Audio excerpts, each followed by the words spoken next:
Comment faire pour mieux comprendre les résultats que j'ai eus au devoir? Pour ça, la première chose à faire, ça va être de repérer le numéro de la copie qui est ici en haut à gauche et de vous rendre sur Moodle. Alors, une fois que vous êtes sur Moodle, on clique ici sur Info outils méthodo et on a la grille d'évaluation qui s'affiche. On clique dessus, on patiente un petit peu et vous avez un fichier Excel qui va apparaître. La première chose à faire, c'est de bien repérer le bon devoir, d'accord? Alors ici, dans un premier temps, il n'y a pas le corrigé affiché. C'est normal puisqu'à chaque fois, je vais vous demander de faire le corrigé. Ensuite, au-dessus, il faut repérer le numéro de copie. Donc là, j'ai la copie numéro 17. Voilà, on peut retrouver ici dans un premier temps ma note donc, qui était sur 44 et la note ramenée sur 20. Ici, vous avez le nombre total de points à prendre. Et donc ça, c'était le mot croisé. Okay. Le détail pour l'exercice 1 avec le barème maximum. Hop, moi, je vais mettre ma grille en surlignage. Et comme ça, je peux regarder où est-ce que j'ai perdu des points. Donc là, pour la copie 17, l'exercice 1 s'est bien passé. L'exercice 2, c'est pas trop mal, hein, couleur plutôt vert clair, c'est-à-dire que c'est parmi plutôt les meilleures notes. Hop, le total. Hop, ici aussi, hein, donc là, le sous-total, le barème total. Donc là, on voit qu'il y a un point perdu sur la première question. Ici, l'exercice 3, un point perdu sur la deuxième question, et ainsi de suite. Hop, l'exercice 4 était moins réussi, hein, puisqu'on est plutôt sur du jaune par rapport aux autres camarades. On voit qu'ici, c'était pas du tout traité pour ces copies-là. Très peu traité pour celle-ci, par exemple. Hop, et on continue ainsi comme ça. Je resélectionne la colonne, hein, si je suis un peu perdu. Hop, voilà. Et en bas, vous avez aussi, est-ce que j'ai perdu des points sur les unités, sur ce qu'on appelle les chiffres significatifs, et sur la rédaction. Ici, ce n'est pas le cas. Les autres copies autour, certains ont perdu des points.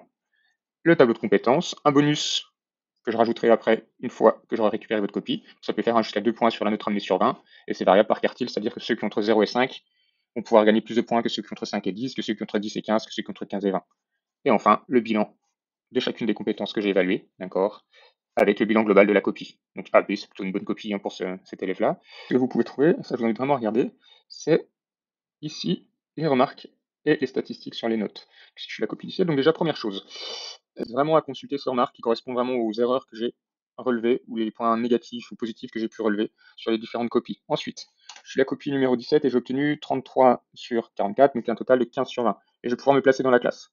Soit avec une boîte à moustache. Alors, boîte à moustache, ici, vous avez les différents quartiles, donc 25% des notes comprises entre 0 et 5,1, 25% des notes comprises entre 5,1 et 12,4 sur 20, 25% des notes entre 12,4 et 17, et 25% de notes entre 17 et 21,6. 12,4, c'est la médiane, et la moyenne, elle est ici, elle est de 11,1.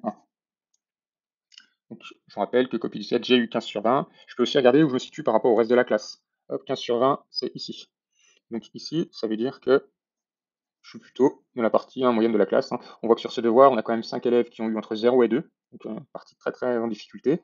C'était compliqué aussi pour, à chaque fois, ces groupes de 2 élèves. Hop. Beaucoup d'élèves ici entre 12 et 14, on en a 7. Et à 15 sur 20, moi, voilà, on est 3 voire 15. Et puis au-dessus de moi, il y a eu 3, plus 5, 8, plus 1, 9. Ouais, j'ai 9 élèves au-dessus de moi.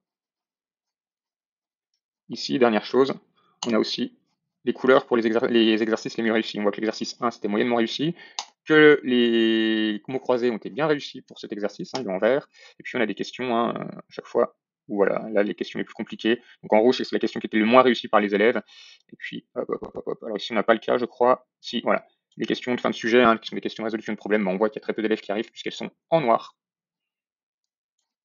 Si vous voulez aller plus loin, il va falloir télécharger le fichier. Et vous allez l'ouvrir donc soit avec Excel, soit avec LibreOffice qui est un tableur gratuit. L'avantage que j'ai de télécharger le fichier et d'ouvrir avec un tableur, c'est que je peux travailler un peu plus finement et mieux voir un peu ce qui se passe pour ma propre copie. Puisque ici, je peux choisir soit de supprimer les colonnes, soit encore mieux, de les masquer. Je masque aussi ici, hop, hop, et j'ai directement ici la possibilité de comparer. Hop, je zoome ma copie avec le barème. L'avantage, c'est que s'il y a un exercice, par exemple, que j'ai pas eu le temps de faire, typiquement le dernier là, et que je savais faire, je vais dire ah ouais mais si j'avais su faire, bah, peut-être que là j'aurais pu prendre 3 points ici, hop, là je savais faire, là je savais faire, et là je savais pas. Et ça peut me permettre de voir combien j'aurais pu avoir si j'avais pu être un peu plus rapide, par exemple. Ou ah ce mot-là c'est dommage, je le connaissais, enfin je le connaissais, j'ai oublié de le mettre, paf, et on peut simuler. Évidemment, vous faites annuler, CTRL Z pour revenir en arrière et retrouver votre note de base. Je vous rappelle, qu'ici, le corrigé s'affichera quand j'aurai travaillé sur vos corrections à vous.